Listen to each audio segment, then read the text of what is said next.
Once again, thank you so much for your patience. My name is Irina Lenga. I am the Knowledge Management and Community Engagement Lead at the Advocacy Accelerator, and we offer this platform to have advocacy conversations. Today, we are having a conversation about accelerating the implementation of Agenda 2040 and the African Children's Charter in commemoration of the Day of the African Child that will be celebrated next week on the 16th of June. We have a very interesting set of panelists, and in the next 90 minutes, we're going to cover 7 agenda items and hopefully also get your questions and suggestions and comments and also contributions into how you have been implementing the Charter in the last 30 years. Before we begin, we would like to be on the same page in how we will conduct ourselves for the next 90 minutes. We have 7 norms that we hope that you will be able to adhere to, and I will read them out to you, and we will paste them in the chat box just in case people come in and we have already gone through this. So first of all, at the Advocacy Accelerator and in recognition of the COVID-19 uncertainties, we do respect your time and availability, and we'll try to stick into the 90 minutes that we have set aside for this conversation. If you have any questions, comments, or suggestions, there's a question and answer box at the bottom of your screen, and it's written Q&A. Please do type it in there. It helps us to save time to answer your questions while the webinar is going on. So we'd appreciate it if you could write it down and just put it there, and we'll be able to attend to it. All panelists will use their videos and microphones when they're speaking, and all attendees are on mute. Please note that this session is being recorded. If you wish to ask a question live, please raise your hand and the moderator will unmute your microphone. Let us be respectful of each other's opinions. We are all knowers and keepers of information, and our hashtag for today is strong advocacy. So please do share it widely and tag us in your social media channels. We have also offered simultaneous interpretation for the day. So we'll have simultaneous English to French translation. I will guide you through how to use the interpretation service. At the bottom, it's on your extreme left, or your extreme right. Please select the language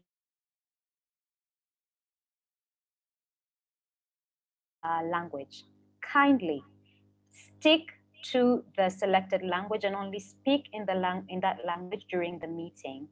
Use video only when speaking and turn on your microphone only when presenting. Otherwise, stay mute. This will ensure that we all have a very enjoyable time as we are discussing this topic for today. Our agenda is very brief. We've already gone through the webinar norms. We will have a presentation.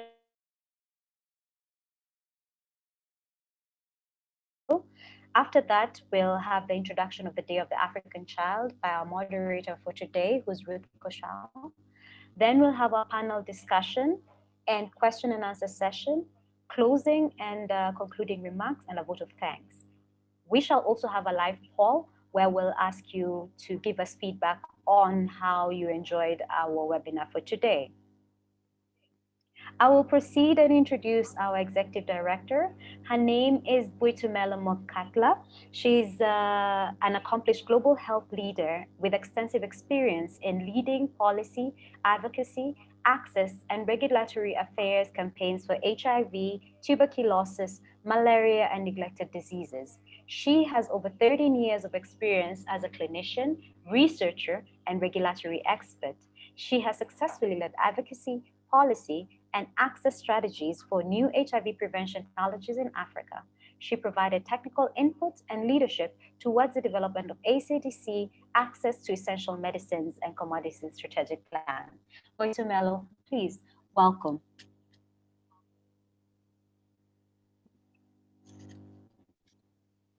Thank you, Irene. Thank you, Irene.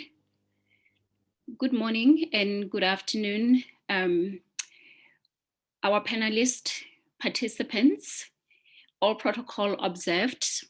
What an honor to welcome all of you to this important webinar, bringing stakeholders together to discuss accelerating implementation of Agenda 2040 and the African Charter on Child's Rights.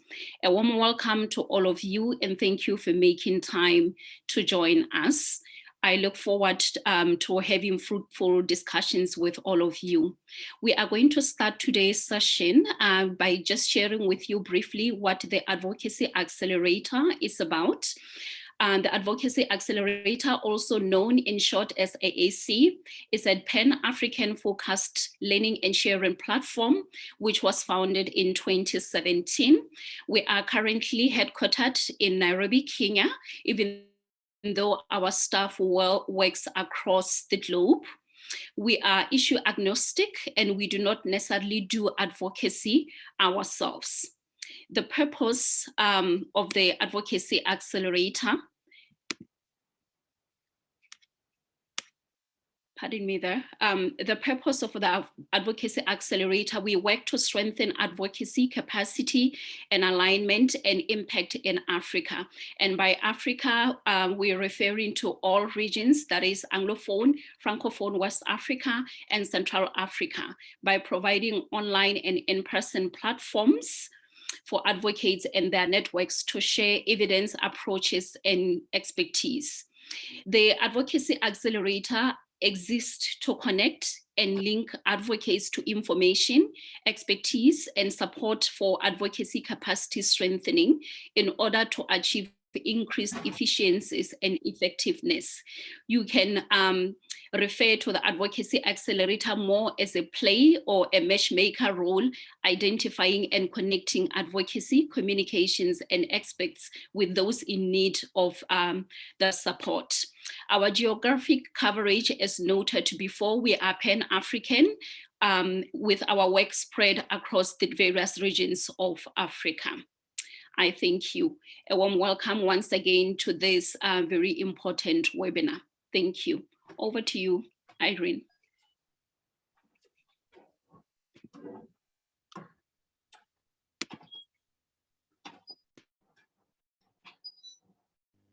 Thank you very much, Boy. And now it is my pleasure to introduce you to the moderator for the day. Her name is Ruth Koshal, very dear to Advocacy Accelerator. She also serves in as a board member. She is a strategic visionary leader with over 20 years of experience in policy, advocacy, child's rights, and program management. She endeavors to empower children and youth to fulfill their potential through advocating for change in knowledge, attitude, systems, and policies. Mrs. Koshal has worked with the leading child-focused organizations, World Vision International, and Save the Children International. Her experience in policy advocacy, child's rights, and program management has been in Tanzania, the United States, and Kenya at the national and international regional levels, respectively. She is currently a consultant in UNICEF, and we are honored to have her moderate our session today. So it is my absolute pleasure to introduce Mrs. Ruth Koshal and invite her to take over the session for the next 45 minutes. Welcome, Ruth. Thank you, Irene. I really appreciate the introduction, and I really look forward to our discussion today. I'd request that we move to the next slide, where we will look at the agenda for the day, as well as our speakers. So thank you again, everybody, for joining us. I know we're really excited to look into the Day of the African Child, which is going to be a celebration which we'll have next week on June 16th. Allow me to just go through our agenda before I delve deeper into the Day of the African Child. So we're going to have three extremely interesting and resourceful panelists. We'll have Dr. Edward Addai, who's the UNICEF representative to the AU and UNECA, Economic Commission for Africa. We also have Mrs. Vianney, who's the Senior Advisor for Advocacy and External Engagement for Southern Africa for World Vision, and Honorable Daniel Molokele, the Member of Parliament from Zimbabwe.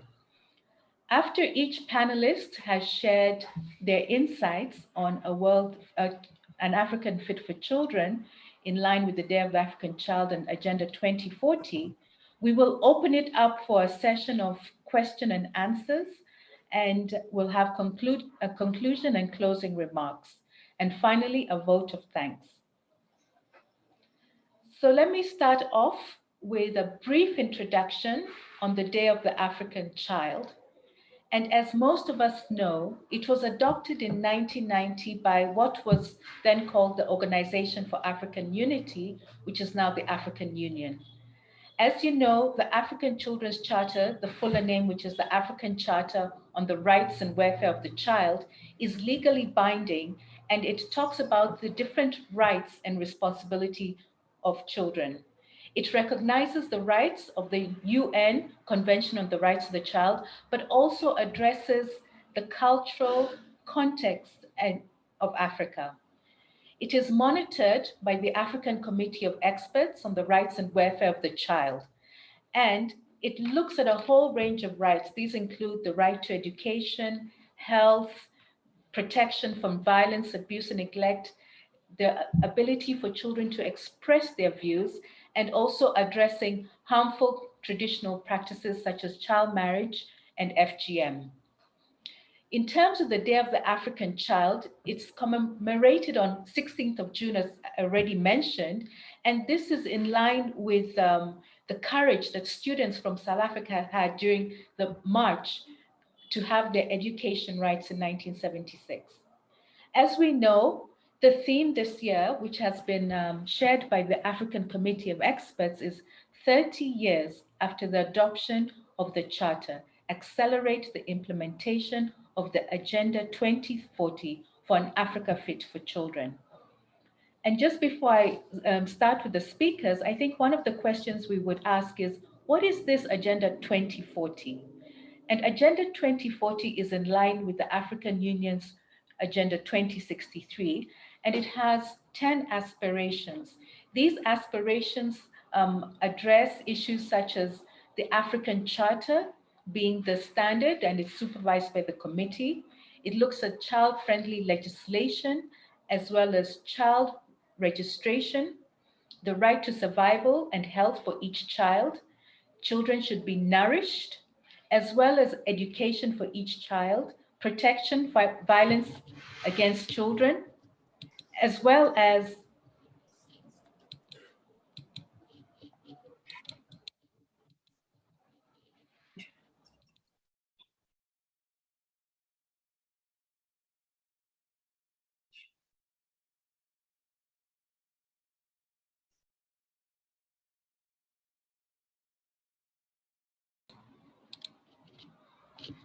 sorry, I got lost there for a minute. Allow me just to finish. We'll look at free from armed conflict and children's views. So these are the 10 aspirations. Allowing me now to introduce our first speaker, it is my pleasure to introduce Dr. Edward Addai, who is the UNICEF representative to the African Union and the UN Economic Commission for Africa. He's originally a public health physician, and he specializes in policy analysis, planning, monitoring, and evaluation. He's a systems thinker and an expert in results-based management and program design. He started his career as a clinician and a district medical officer in Ghana, and worked his way to become the director of policy planning and evaluation in Ghana. He's currently the UNICEF representative to the African Union, and prior to taking this role, he was the regional chief of program planning, monitoring, and evaluation for UNICEF ISARO. And before this, he was the director of monitoring and evaluation for the Global Fund. Welcome, Dr. Edward Addai. Thank you very much for the very nice introduction. Good afternoon or good morning, depending on where you are. Allow me to rest on existing protocols and to thank Advocacy Accelerators for convening us on accelerating implementation of Agenda 2040. This meeting, in my view, is very timely in the sense that it offers us an opportunity to take stock of the progress that we have made over the last 30 years as we begin to reflect on the next 30 years, which is going to take us into 2050. So the foundations of our conversations today are what will determine the future. And this year's DAC, theme on accelerating implementation of our Agenda 2040, requires a clear vision and incremental steps towards this vision of making an Africa fit for children. There are three foundations of the remarks that I'd like to make, and I thought I should put them up front. The first foundation is something that we all know, but do not, sometimes we seem to forget, and that is a child is a child. A child is a child, and not a small adult. All children are born dependent, but grow to become relatively independent and interdependent in the social world. Every child in Africa deserves a childhood, and every child has a right to grow in a loving, caring, and nurturing family to achieve its physical, cognitive, social, and emotional development. A child is a child. The second foundational issue that I'd like to put out before I go to the substance of my remarks is that children today are the youth and adults of tomorrow. We're all once children, but look at us today, having this conversation. Look at us today acting as duty bearers, but we were all once children. So the journey of a child is a journey that every duty bearer can identify with. It also means that investing in children is about investing in our future. And failing to invest in children is a failure to invest in our future. The third foundational element that I'd like to put on the table is that because of the first two, children cannot wait. Child's development is continuous, incremental, and cumulative. Any interruption to this process undermines the child's chance of achieving their full potential. So these are the three foundational issues that I believe are universal for every child, and we need to keep them in our minds as we interrogate the concept of accelerating Agenda 2030. I'd therefore like to use the rest of my time to communicate four main messages. My first message is that over the last 30 years, a lot of progress has been made in child rights, and there's a lot to celebrate. But this progress has been largely uneven, and there is still a huge unfinished business which continues to increase. Let me share some statistics to illustrate the size of the unfinished business that we are faced with today. And I say that these statistics I'm sharing are before COVID, and COVID is making them worse. So in Africa today, before COVID, close to 100 million children, comprising over 52% of our children less than 5 years, have not been registered. They don't have a birth certificate, and they do not have a legal identity, which we know is very instrumental towards accessing services. 2, about 7% or 71 out of 1,000 children born in Africa today will die before their 5th birthday. And 70% of the global burden on maternal deaths today is in Africa. No mother should lose their life while giving birth to a child. 3, close to about 55 million of our children under 5 years are stunted and are at risk of not achieving their physical and cognitive development. At the same time, overweight and obesity is increasing. Today, we have about 7.3 million children that are either overweight or obese and at risk of developing non-communicable diseases such as diabetes later in life. 4, about 105 million children are out of school. And when you begin to look at those that are accessing education, 95% of them are not in any childhood education system. 95% of our children.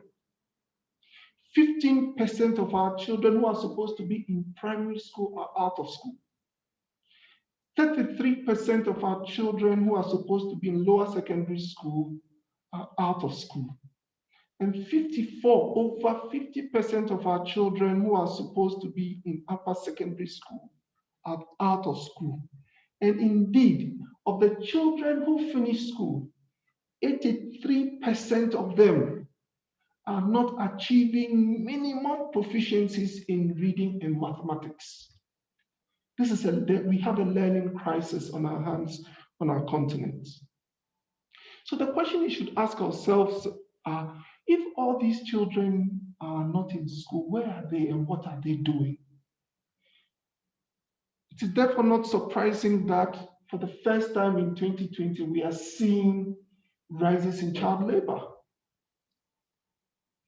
We are seeing children on the streets and without parental care. And a lot of our young girls are getting married and being deprived of their childhood. Today, over 125 million women are married before their 18th birthday.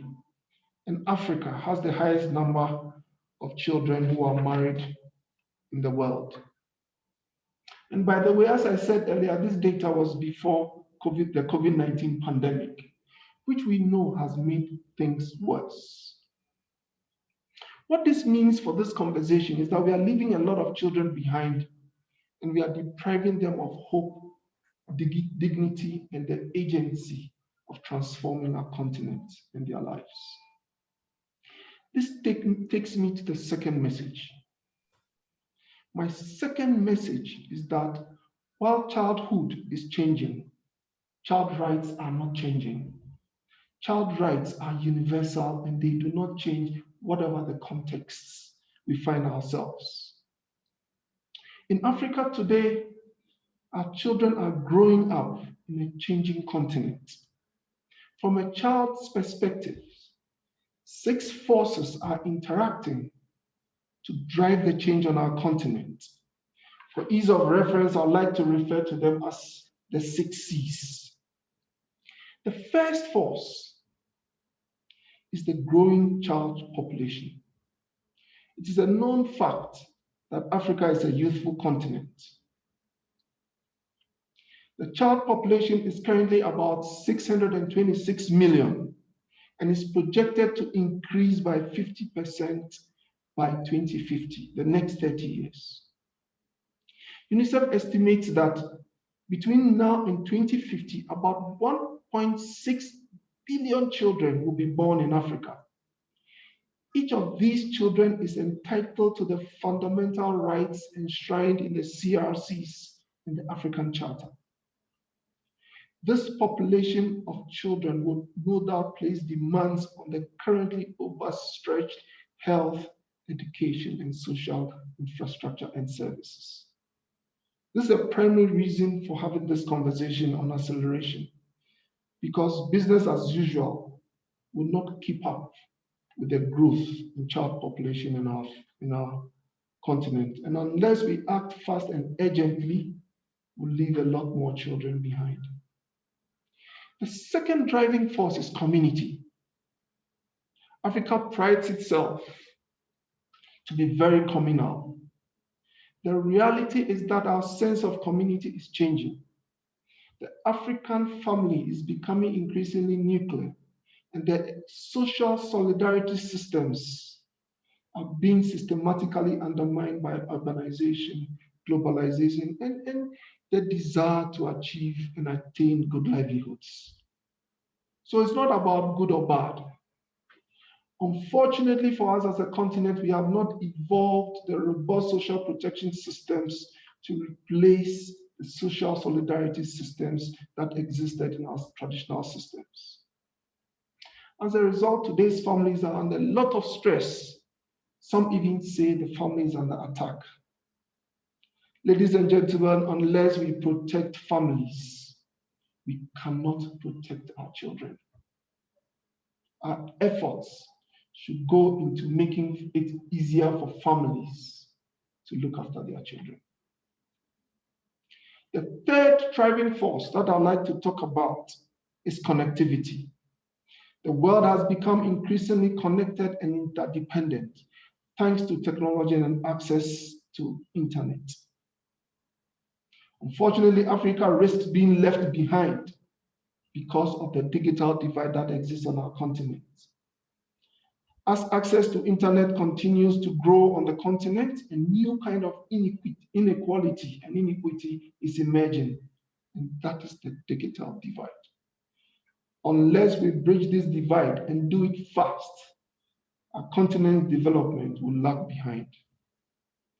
Children who have access to internet are also at an increased risk of online sexual exploitation and abuse. Sexual predating is very common these days.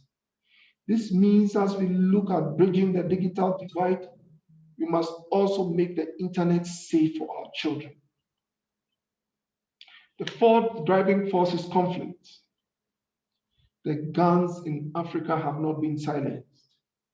It is estimated that about 1 in 4 people, close to 300 million Africans, live in conflict-affected areas.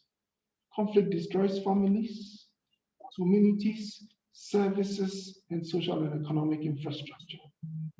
Children suffer the first, they suffer the most, and they suffer the longest from conflicts. The mental health effects and scars from conflicts are lifelong. Without silencing the guns in Africa, it would be impossible for the continent to achieve the SDGs and the Agenda 2063 aspiration. In fact,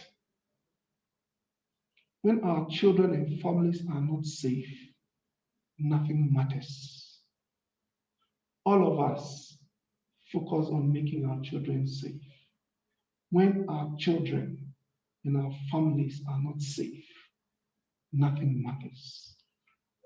This takes me to the fifth driving force, which is climate change. Just look around you and ask yourself, what is happening to our trees? What is happening to our forests?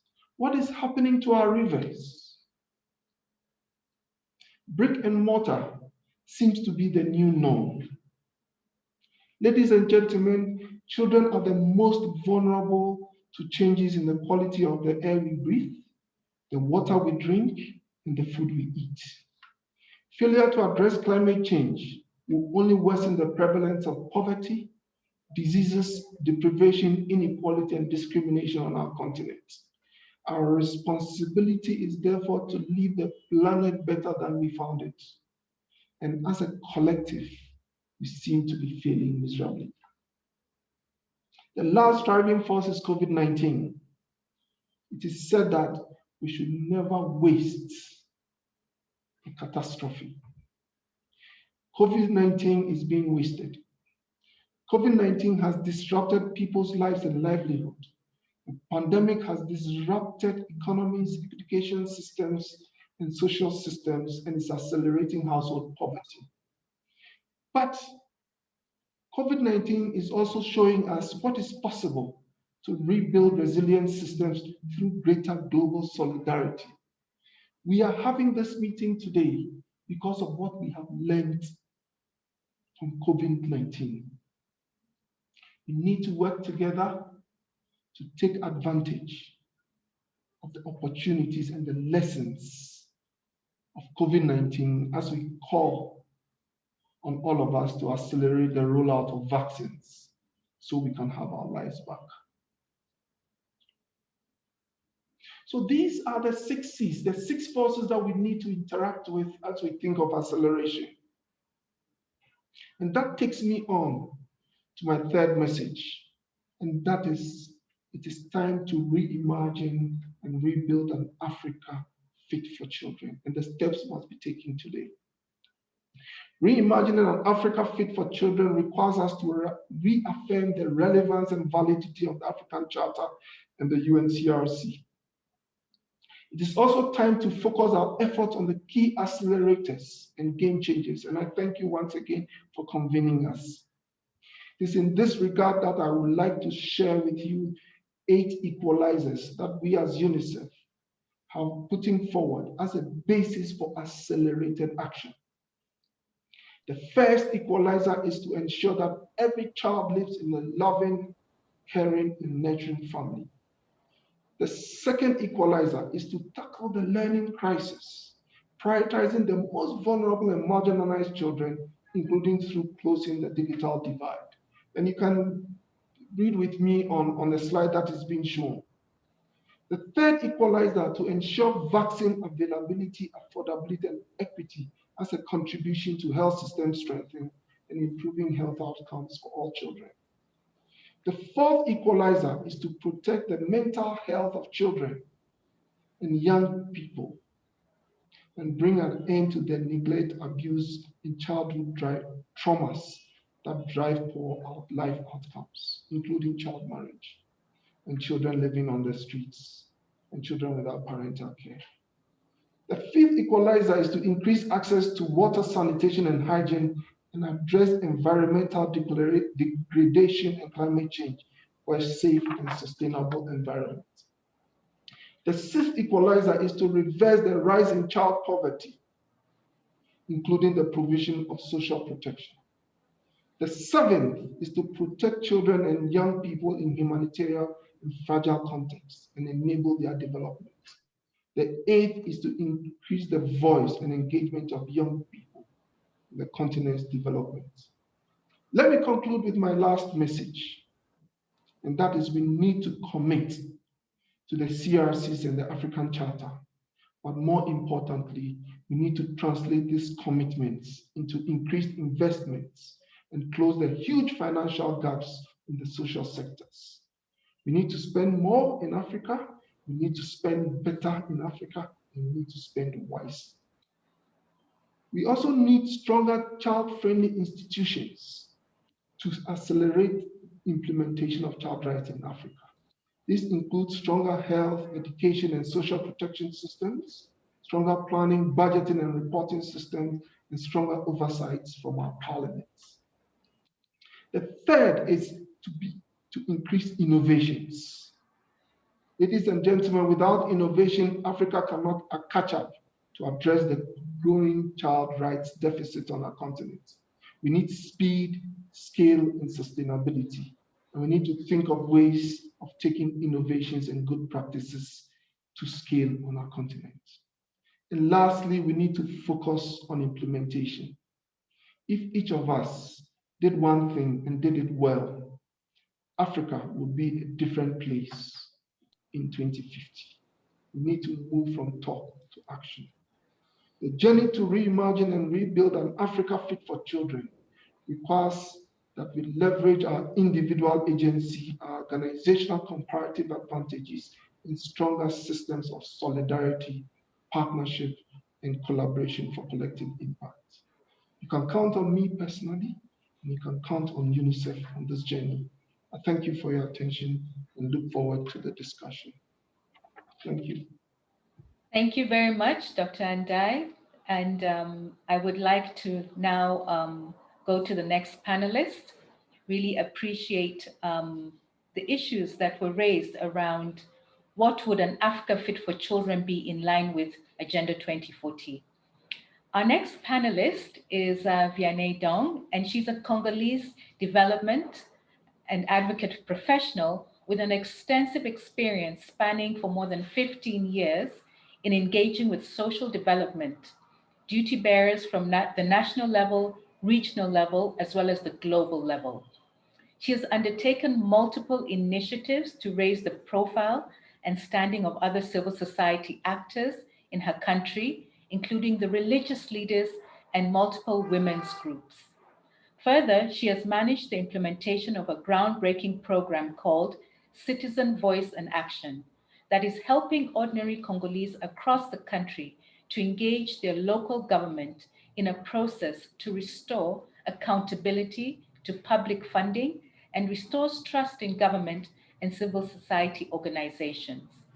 Vianney is the Senior Advisor for Advocacy and External Engagement for Southern Region World Vision. The question to you, Vianney, is what are some good practices and innovations in advocacy on child rights in Africa from the past 30 years? These could include issues around child participation or even ending violence against children. I welcome you, Vianney.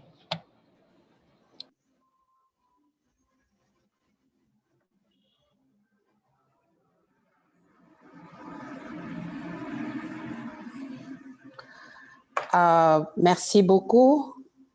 C'est avec joie que je m'associe à d'autres panélistes pour contribuer à ce grand thème au moment où nous sommes en train de commémorer la journée disons la journée de l'enfant africain.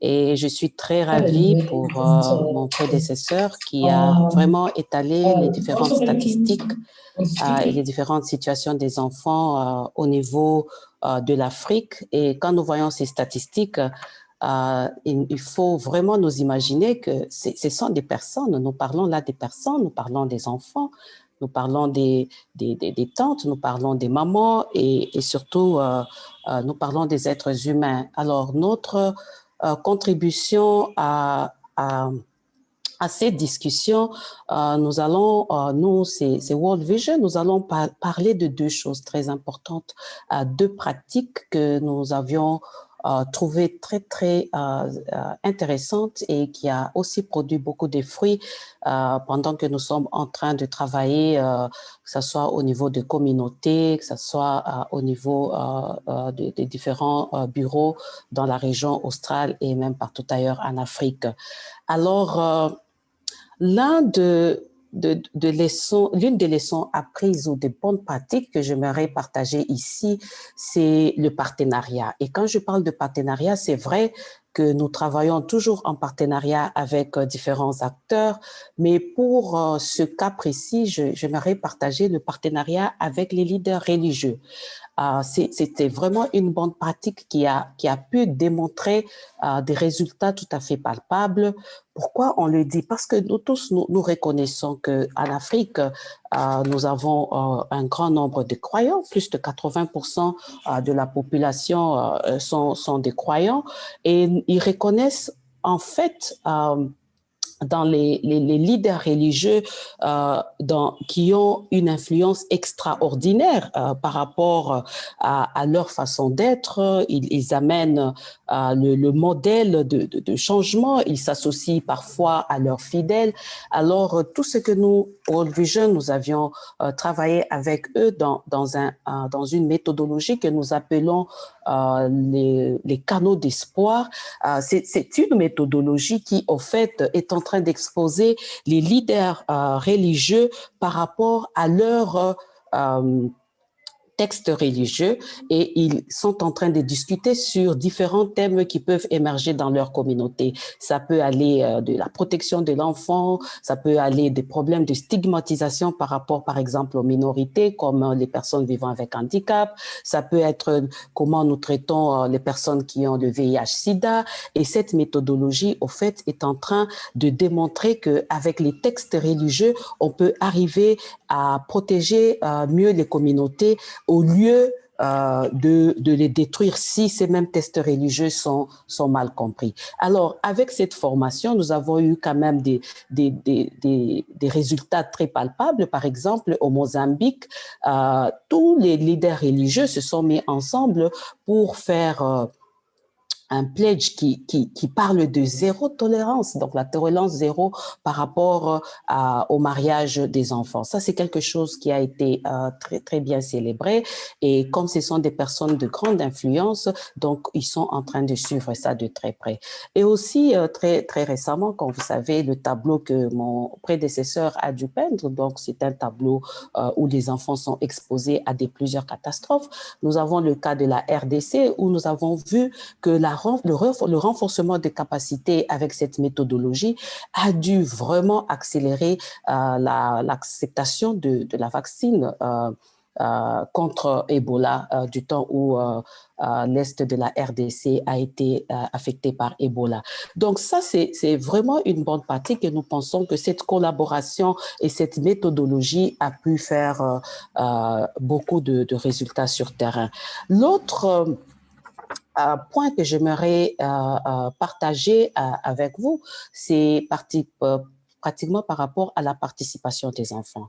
Et mon prédécesseur l'a si bien dit, les enfants, ils sont des enfants aujourd'hui, mais demain, ce sont ceux-là qui vont être adultes et ils sont enfants dans leur façon de s'exprimer, ils sont enfants dans leur façon d'agir.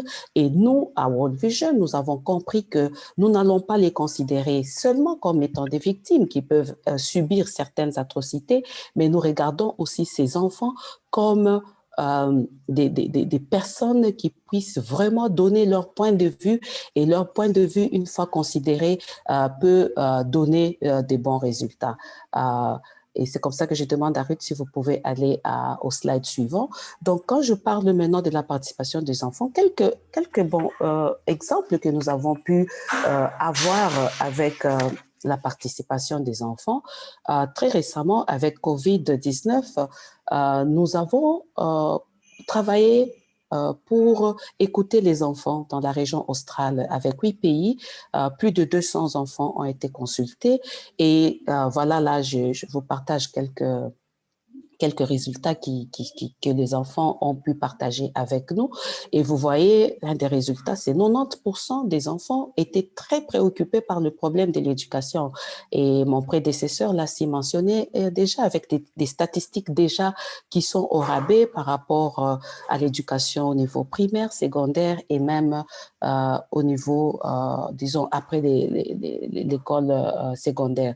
Alors, avec ça, nous avions eu quelques recommandations et ces recommandations, c'est vrai, on les utilise sur plusieurs plateformes, mais ce que j'aimerais partager aujourd'hui, c'est qu'au Malawi, par exemple, avec ces recommandations, avec ces consultations et ces différentes observations des enfants, le gouvernement de Malawi, qui en son temps avait déjà mis sur pied la politique sur le réadmission des enfants qui pouvaient faire face aux problèmes de mariage précoce ou même de la grossesse. Alors avec ça, ça a vraiment boosté la mise en œuvre de cette politique jusqu'à atteindre au moins 13 000 enfants qui ont pu regagner l'école, inclus même ceux-là qui étaient grosses. Ils ont pu présenter leurs examens. Ça, c'est vraiment une façon de dire que avec l'aspiration 10, au fait, dans la charte, nous pensons que cette aspiration 10, où on nous parle que la vue des enfants doit être entendue, nous devons continuer en tant que partenaires, être attentifs à ce que les enfants disent parce que leur voix, ils parlent en tant qu'enfants, ils sont affectés et quand ils parlent, voilà ce que nous pouvons avoir comme différentes recommandations. Une autre expérience que nous avons eue, c'est au niveau de la RDC. Comme vous le savez, la RDC est un pays qui fait face à plusieurs situations, que ce soit des catastrophes naturelles. D'ailleurs, très récemment, vous le savez qu'il y a eu l'éruption du volcan très récemment qui a pu occasionner des déplacements énormes, déjà contenus dans un contexte aussi aussi fragiles par le conflit. Alors, nous avions aussi écouté les enfants qui étaient déplacés dans un milieu de conflit, qui ont donné leur point de vue. Et à l'issue de ça, des programmes sont développés sur base de ça pour répondre aux besoins des enfants. Et dans une province qui est tout à fait très fragile et très pauvre, nous avons au moins 300 enfants qui sont en train de bénéficier d'un enseignement tout à fait particulier en tenant compte de toutes les situations qu'ils ont dû partager. Alors, c'est comme ça que nous, pendant que nous sommes en train de parler d'accélérer la mise en œuvre de la charte, disons, et toutes les promesses que nous avons faites.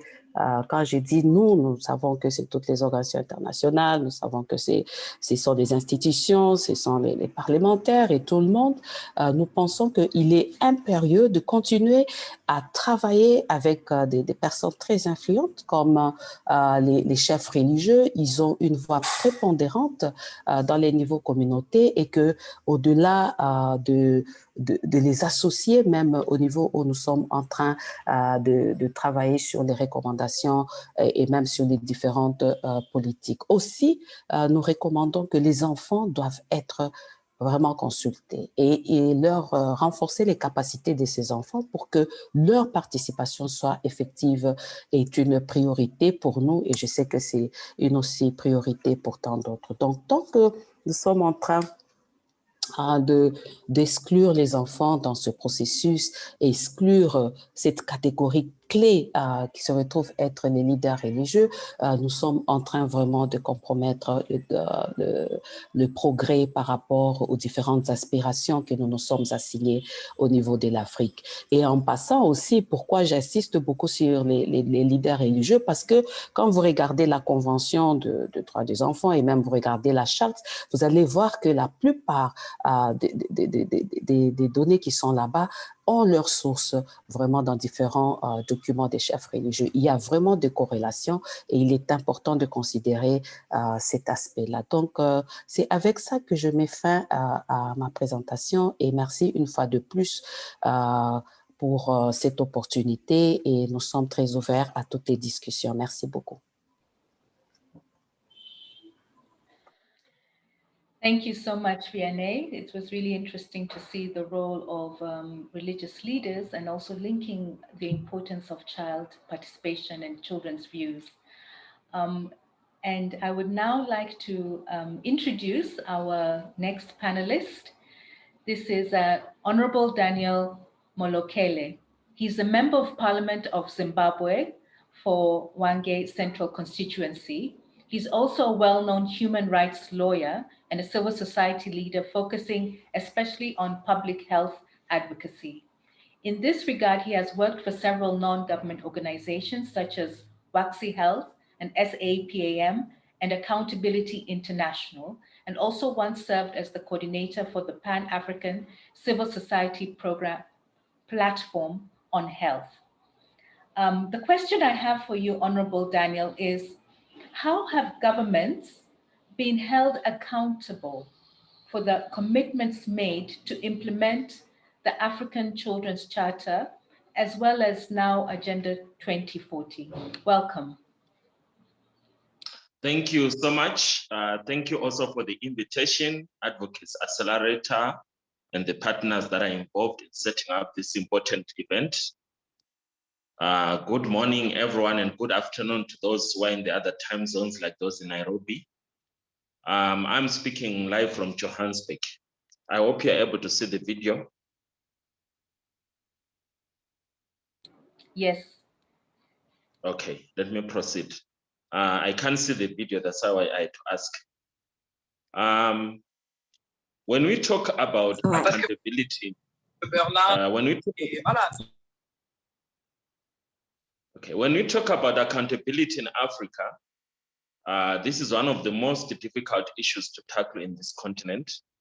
As we meet this day, as we prepare to commemorate 45 years since 16 June 1976, as we remember the important role that children play in the development of our continent, it is very important for all of us who are gathered during this live session to appreciate that In Africa, it is very easy to adopt protocols, declarations. It is very easy to adopt new laws, new policies, new constitution. But unfortunately, in Africa, it is very difficult to implement them. So accountability is a very big challenge in Africa. A lot of commitments that we have made, a lot of declarations, a lot of protocols that we have made in Africa, we always struggle in terms of implementation process. And as such, it is very important that we do all our best to ensure that we monitor the implementation process. In that context, we need watchdogs, institutional watchdogs, network watchdogs, and so on. And the media is one of the key actors when it comes to playing the watchdog role to ensure that governments are held accountable for their commitments. We also have the civil society. They also play a very important role as a watchdog. Last but not least, we have the parliaments. The parliaments also play a role of a watchdog. And in that context, they all contribute together with the citizens in general, with the public in general, to ensure that whatever commitment that has been met is implemented. With regards to the one relevant to children, we know that we have the African Charter on the Rights and Welfare of the Child, which was adopted on 1 June 1990. And also we know that annually we celebrate the Day of the African Child on the 16th of June in memory of the learners and students who rose up against apartheid in 1976 in South Africa. So with regards to this charter, we know that we do have a committee that has been set up that is supposed to make sure that it helps the implementation of this process. And this charter is also in the context of the African Development Agenda 2063. So as the children issues affect the future of Africa, it is very important that we realize that as we seek the implementation process of the Agenda 2040, together with the Agenda 2063, whatever failure to implement our commitments, our set targets, means that we are robbing of our African children of their own future. Because for the African child, the future does not begin in 2040. The future does not begin in 2063. For the African child, the future begins today. Today is tomorrow. So every decision that is being made today, every commitment that is being made today affects the child who is going to be the adult tomorrow. The Africa they will inherit in 30 years' time, in 40 years' time, will be a direct outcome of the failure or the successful implementation of the commitments that were made. So with regards to Agenda 2040, with regards to the African Charter on the Rights and Welfare of the Child, we still have a long way to go. In my understanding of the situation, a lot of governments in Africa still make it difficult for a child in Africa to have a better future. We have a lot of issues that are affecting children and that are directly hindering the implementation process of Agenda 2040, the implementation process of the Charter that was adopted in 1990. The African child is growing in a different setup compared to other children in the rest of the world.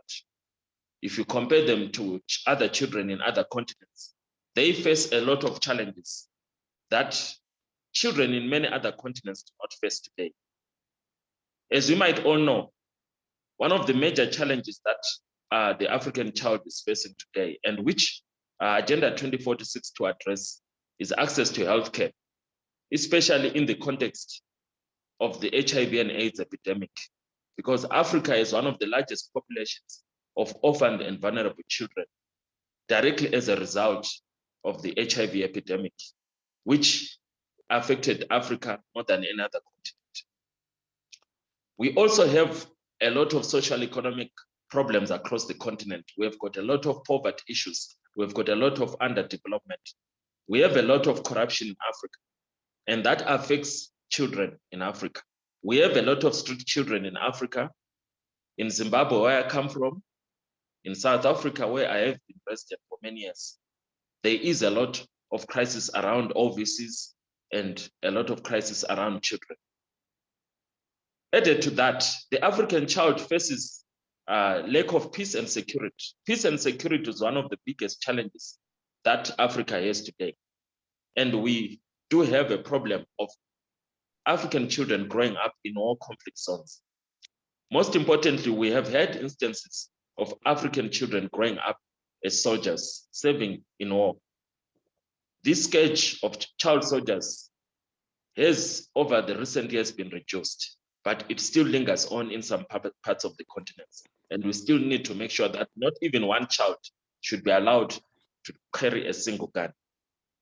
We also have a situation of militia, where in some countries they've got national youth programs that target young people, and they are in the end used to further political programs for the elite in those countries.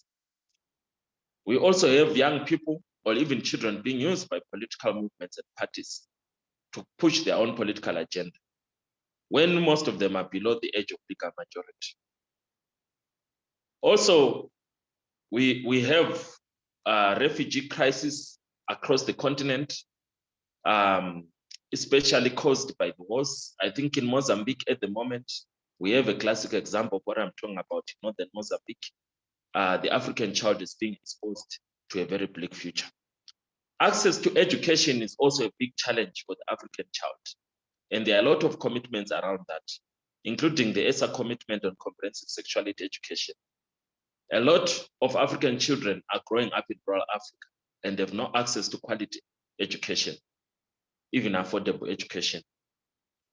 Also, food security is a big issue. Malnutrition is a big challenge in most of Africa. The situation is now better than many years ago, but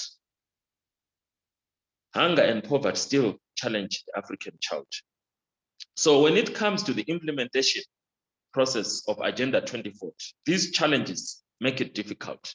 A lot of governments in Africa, and indeed Zimbabwe, have done their best to make it easier for the child in Africa to grow, to have a better future, to inherit a better Africa. I would like to highlight that one of the things that we've seen, especially here in Southern Africa, in particular in Zimbabwe, is a big development around ending child marriages. The Southern African Development Community in the recent years, they managed to mobilize, network, and advocate for an end to child marriages. And laws, and in particular in Zimbabwe, they have been changed to ensure that no child is allowed to get married below the age of majority. This is a big challenge that many children are facing across Africa. This is a challenge that takes away their any chance of having a better tomorrow. So we must all continue to make sure that we end child marriages in Africa. And related that in terms of SRHR, we need to make sure that female genital mutilation and other cultural and traditional practices come to an end. Okay, because of time, I will need to cut down on my presentation. I'm just being reminded of time. I'll just skip and talk more about what Parliament is doing to ensure that Agenda 2040 is implemented. Apart from pushing for ending of child marriages, parliaments are also coming up with child-friendly laws. For example, in the administration of justice, pushing for the implementation around use of child-friendly courts, and in terms of access to healthcare, adolescent or children-friendly health facilities. We also have national youth commissions or national youth councils that allow young children or children to have a voice in terms of policy influence, policy implementation and formulation, policy formulation and implementation. We have junior councils in schools, in secondary and high schools, to allow children to create representative leadership among themselves. But most important of all, we have constitutions that guarantees the right of the child. And the only challenge now is implementation. And I would like to say that one of the things that we want to see is civil society coming up with ways, with platforms to coordinate with the media, which also plays also a watchdog role, to unite also with legislatures across Africa, with parliamentarians. Parliamentarians are able to set up their own networks and to collaborate with civil society. They can set up parliamentary caucuses focusing on rights of children. Civil society can come up with the annual reports or regular reports like indexes, scorecards, barometers, well-researched monitoring and evaluation processes that parliamentarians like me can then use to push the executive arm of the state, to push the governments to ensure that the set targets are met with regards to Agenda 2040. It's still a long way for the African child, but as we celebrate this year's June 16th Day of the African Child, I would like to say that compared to 30 years ago, compared to 40 years ago, the future is brighter for the African child, but there's still a lot more that needs to be done. And a lot of our governments are sitting on a lot of new laws, new policies, new constitutions, and they're not implementing them. And we will need to work together and unite to make sure that we insist that they implement them. Because of time, I'll stop here for now, and I'll field some questions afterwards. Thank you so much. Thank you again, Honorable Daniel. That was really useful, especially looking at how children, through their different processes, can also influence policy, as well as youth, and also looking at the role that implementation of these policies and laws is really important. Now, we have about 20 minutes for some discussion, and I would like to invite you to raise your hand. And what I would like to do is kindly request, if you have a comment or a question, be very specific on maybe the panelist you're asking your question or your comment, and just keep it to 1 minute or less so that everybody can have an opportunity to share their question or comment. And I will take these questions and comments in groups of 3. So I'll take the first 3 people, and then once they have been responded, we'll take the next 3 people. So far, I can see Stella from World Vision, and then Yaye, Helen. So I'd like the first question from Stella, and then Yaye. Thank you so much, Ruth. My question will be addressed to Dr. Addai from UNICEF. We recently, often we give the microphone to children to speak so that their voices are heard. And we recently spoke to children in Mali, and one of them told us that she appealed for children, especially the girl child, not to be sacrificed at the altar of child marriage due to poverty in COVID times.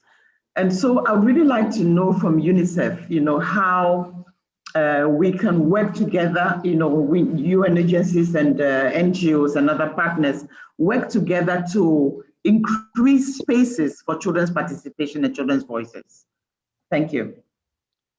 Thank you, Stella. I will invite Yaye, and then I see Malvin Daka.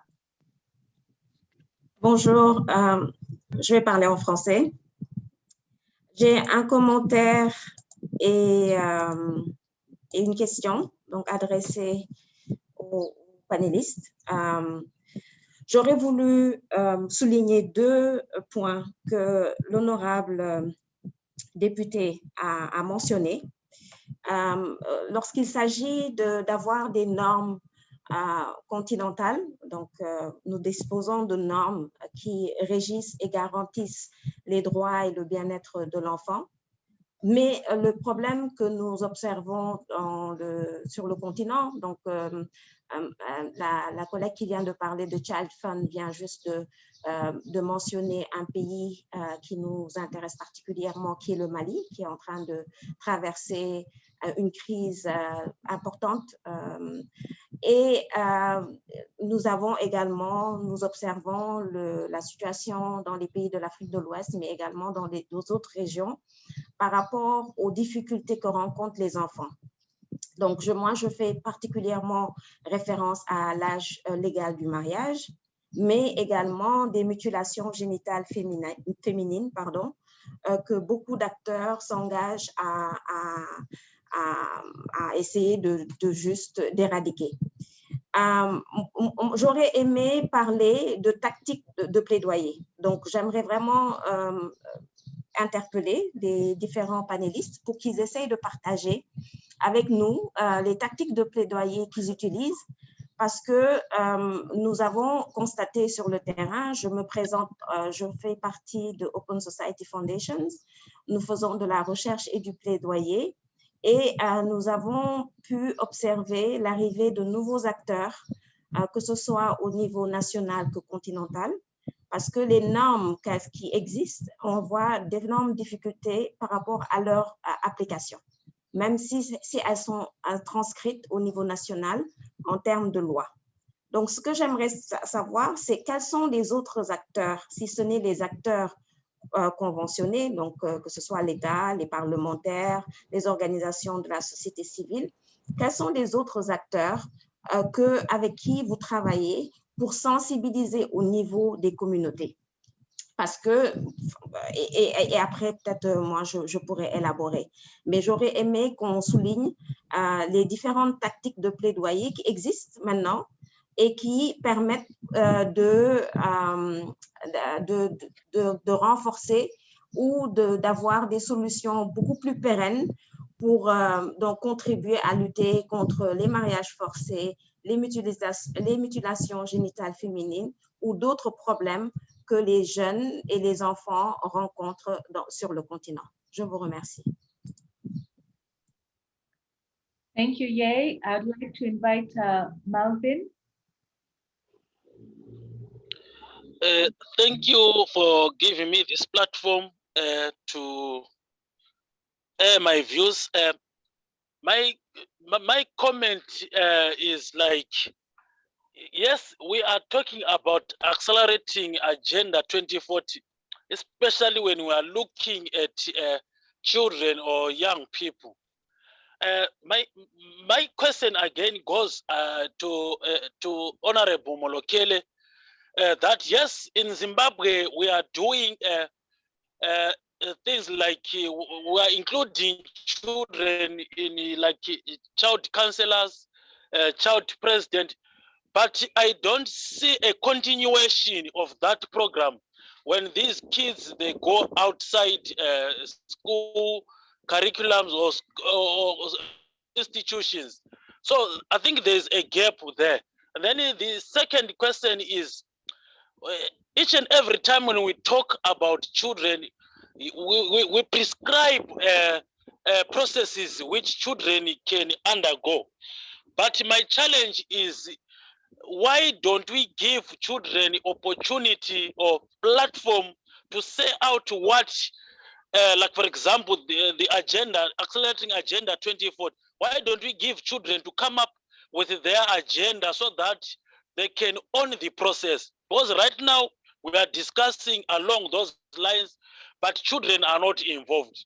So my challenge is, the other challenge is when it comes to resources, we don't, especially in our country in Zimbabwe, yes, we talk of all these processes, all these structures, but we don't put resources towards issues to do with innovation and creativity when it comes to children.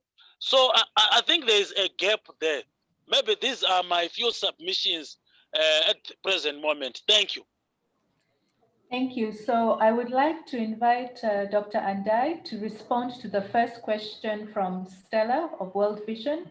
I would like to invite Vianney to respond to the second question from Yaye. And then I'd like to invite Honorable Molokele to respond to the third question from Malvin. Welcome.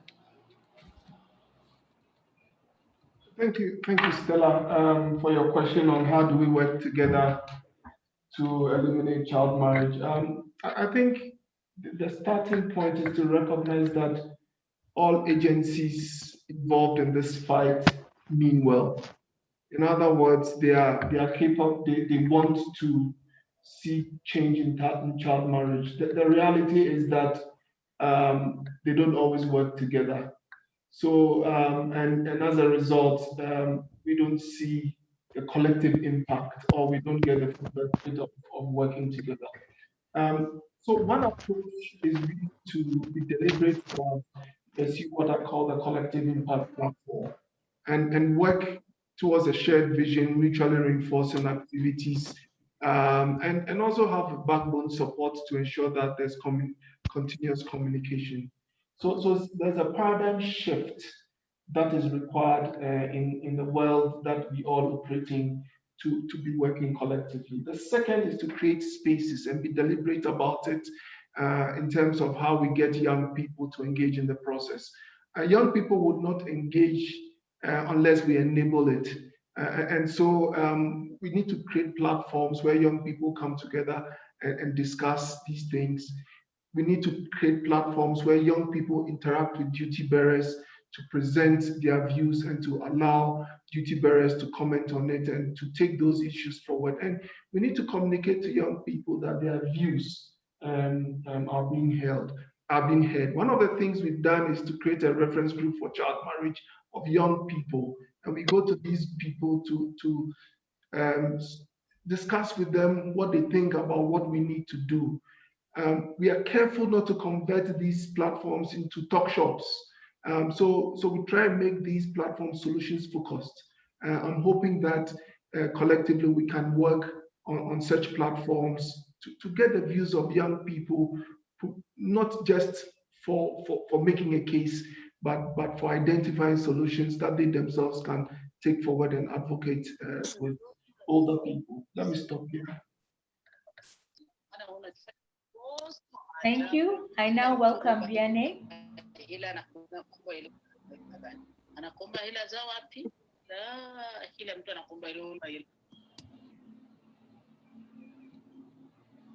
Vianney, please go ahead and respond to the question from Yaye on advocacy tactics.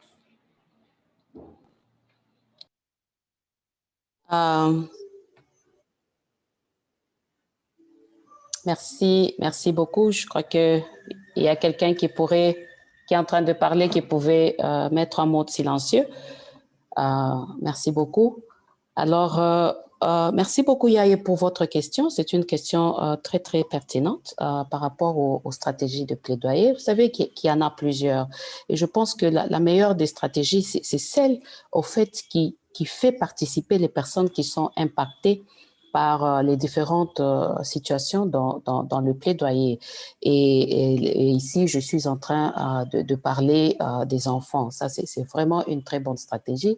Une autre stratégie que nous devrons considérer, c'est celle que j'ai pratiquement explicitée, c'est-à-dire après avoir récolté les données, et les données qui sont prises, par exemple, dans le cas précis, ce sont les données qui sont venues des enfants, et on les utilise maintenant pour arriver à faire face aux différentes lois qui existent. Et je crois que c'était l'honorable qui était en train de parler en disant que la mise en œuvre des lois pose problème. Mais comment faire pression? Comment arriver à contribuer à ce que cette loi puisse être mise en œuvre? C'est en apportant des évidences comme celle-là, en apportant des évidences où les enfants sont conscients. Ils disent qu'avec cette pandémie, nous pensons que beaucoup d'enfants vont perdre l'accès à l'éducation. Donc, pour moi, je pense que ce sont là les quelques stratégies. Et pour arriver aussi à parler des autres acteurs, au fait, j'ai parlé des leaders religieux qui se retrouvent être des acteurs, mais vous devez savoir que c'est une conjugaison de l'effort de toutes les personnes. Je peux donner par exemple au Swaziland, Eswatini plutôt, où nous avons travaillé avec des privés qui se retrouvent être des chauffeurs. Comme vous savez qu'à Eswatini, le taux de viol est très élevé, et on a essayé de s'associer avec les chauffeurs taxi et comme dans les privés pour faire pour partager les droits des enfants, pour partager les différentes situations que les jeunes filles auxquelles elles font face et leur contribution par rapport à ça. Donc, j'aimerais juste conclure en disant que le domaine de protection des enfants, et même quand nous sommes en train de parler d'accélérer la charte, c'est la conjugaison de tout le monde et tout le monde devra faire partie. J'ai juste parlé des leaders religieux, mais nous travaillons aussi avec les privés et même les leaders traditionnels. Nous connaissons leur rôle combien énorme et leur voix qui soit très prépondérant. Nous avons des cas des leaders traditionnels, par exemple en Zambie, qui ont pu développer ce qu'on appelle les bylaws. Donc, ils ont mis sur pied des lois au niveau, si je peux dire pas des lois, des décrets, si je peux dire ainsi, au niveau de communautés pour mettre fin au mariage précoce dans leur communauté. Donc, pour moi, je trouve que la contribution, disons, de ceux-là qui sont impactés par les différentes mots est très, très importante, leur considération, mais aussi multiplier, c'est un domaine où tout le monde est en train d'amener sa voix. Merci.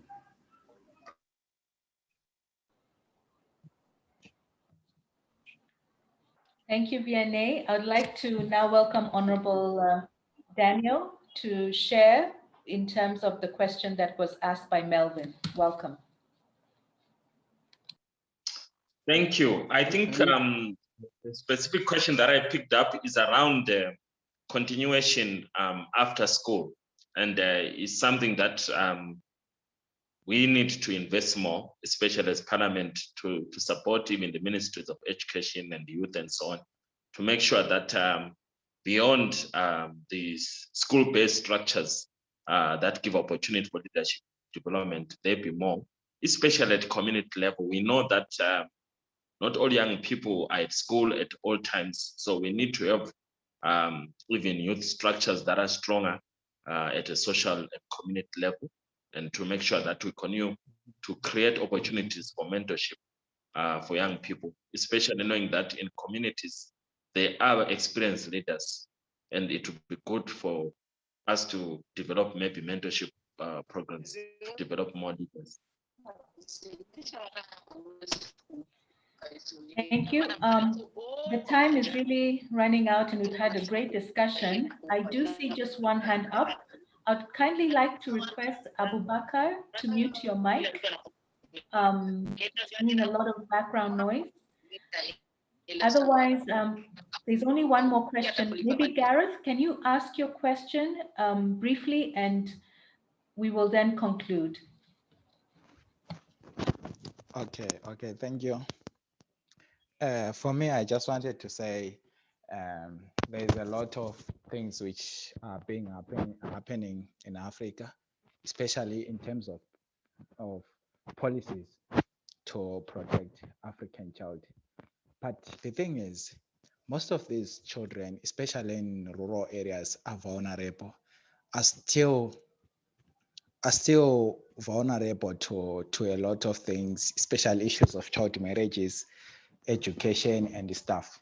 They don't have all those rights. They are still vulnerable. So there is need for all these things to be taken back to the community, especially to rural areas, because most of African countries, these children are based in rural communities. So they are still vulnerable. What can be done to reach out to those rural communities? Thank you. Thanks, Gareth. So it's a general question on reaching out to rural communities. And I think what I would like to request is maybe for each panelist to just have 1 or 2 sentences of their concluding remarks, and also incorporate Gareth's question on addressing rural communities. After you have your 1 minute, I then will conclude this session and then invite the Advocacy Accelerator to give the vote of thanks. So may I just invite Dr. Addai, then Vianney, and then Honorable Daniel Molokele. Thank you. Thank you very much. My last message is that because of every child in Africa, we need to accelerate and we need to act. based on the kinds of things that we already know. And in that context, acceleration requires that we are deliberate about reaching out to deprived children, children in rural areas, children in of poor families. We need to invest in social protection systems. We need to protect the families to protect the child. Thank you very much. Thank you, Dr. Ndiaye. Vianney?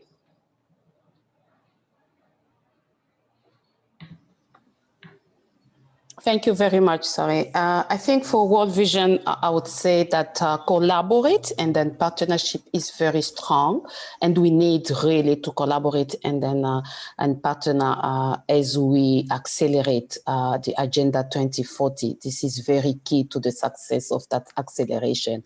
And then back to the question on involving the rural kids. I think I will speak for World Vision. That's actually what we're doing. When I was speaking of listening to the children, some of them are coming really from the rural areas. So the voices of rural areas.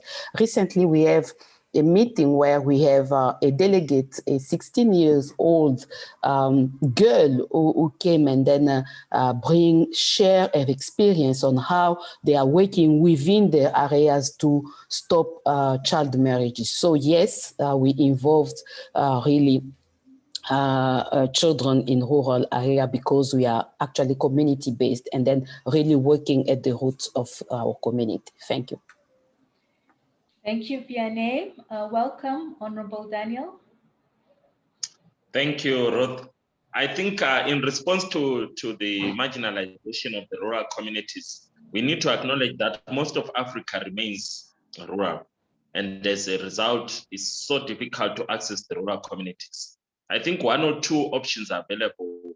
The rise of social media in Africa is a very important development. It's a blessing in disguise because we can use social media to accelerate community agenda development. And it's important that we start to use WhatsApp and other social media platforms to network people and to share information and to promote local development. But we also need to encourage setting up of community-based organization at local level, and those will create platforms and voices for people in rural areas, especially children in rural areas who are definitely marginalized, since most of Africa remains rural. I think as a way forward, we need to see an increase in terms of collaboration between watchdogs. Watchdogs such as the media, watchdogs such as the civil society, watchdogs such as the parliamentarians. We need to find ways to collaborate and work together to make sure that we monitor the implementation process of Agenda 2040, and we ensure that we secure a better future and a better tomorrow for the African child. So we need to increase our level of cooperation and collaboration. Otherwise, thank you so much for this live session. It is a starting point, and let's hope we can work together, including with the development partners, the United Nations agencies like UNICEF and others. We need to see more collaboration, and hopefully we can make a difference and ensure a better tomorrow for the African child. Thank you so much. Thank you, Honorable Daniel. Just in conclusion, I know we're going to have the vote of thanks, but as the moderator, I'd also like to really appreciate the wonderful resources we've received from the three panelists, Dr. Addai, Vianney, Dong, as well as Honorable Daniel.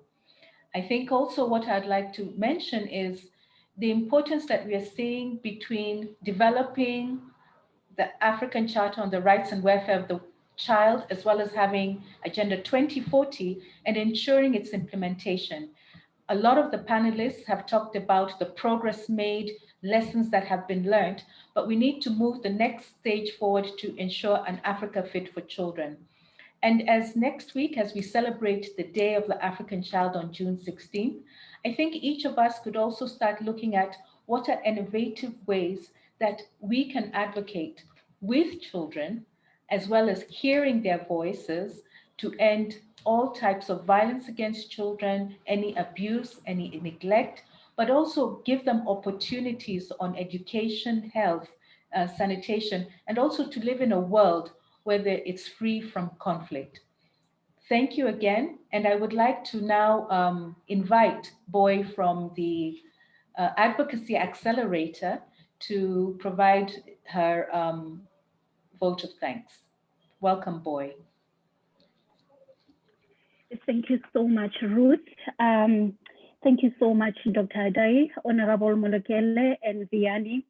A really big special thanks to all of you for being part of this initiative. A lot has really been said today, and our key takeaways is that a child is a child, and that our youth today are our tomorrow's leader. The failure to invest in our children is failure to invest in our future. I like one of the key messages also which came out that, you know, the Africa that our children will inherit in the next 3 to 4 decades is totally dependent on the decisions which we make today. May we continue to work together collaboratively to start the journey of reimagining an Africa which is fit for our children. And I hope that we will take the other key message that listening to our children's voices is actually a very strong key and an advocacy tool which we can use. To our dear participants, thank you so much for joining us. We hope that this is just the beginning and that we will have many more webinars or come together to continue to work together collaboratively on the child's rights in Africa. I thank you. Over to you, Irene. We've had a very interesting 90 minutes, and luckily we've already gotten to the 90-minute mark. I'd like to thank all my panelists and presenters and all of you for joining us and sticking on with us for the full 90 minutes.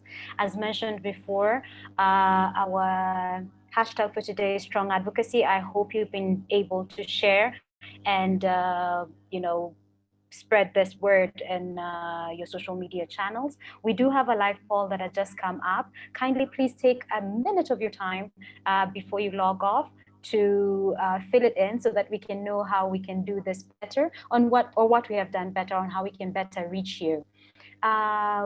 We do hold these platforms to enable advocates all over Africa and beyond to be able to have such conversations and share information and knowledge on how to do advocacy better on issues that are actually affecting them at this particular moment. So we shall be having, on the 6th of July, we have our French Francophone West and Central African region focused webinar, and it will be on funding of advocacy in Africa. What are the issues? What are the trends? What can we do better? What are the opportunities of sustaining advocacy work in Africa based on the funding situation that is present? And on 14th July 2020, with the COVID vaccine that has been affecting quite a lot and brought a lot of change within our society, we'll be looking at vaccine advocacy in Africa. So we look forward to seeing you again on July 6th and July 14th. You're very much welcome. Please register with us as a member on the advocacyaccelerator.org. And we are at Strong Advocacy on all social media channels. So you're welcome to follow and subscribe, and you'll be getting more information. We will share more resources as we are getting and gearing into the Day of the African Child next week on the 16th of June. So please do visit our website and get toolkits and other articles that have been published on child advocacy and how to, or child advocacy. So I would like to thank you once again and wish you a very good afternoon for whatever it is that you're joining us, and look forward to seeing you in our next session. Have a good day. Bye-bye. Thank you. Bye-bye. Bye.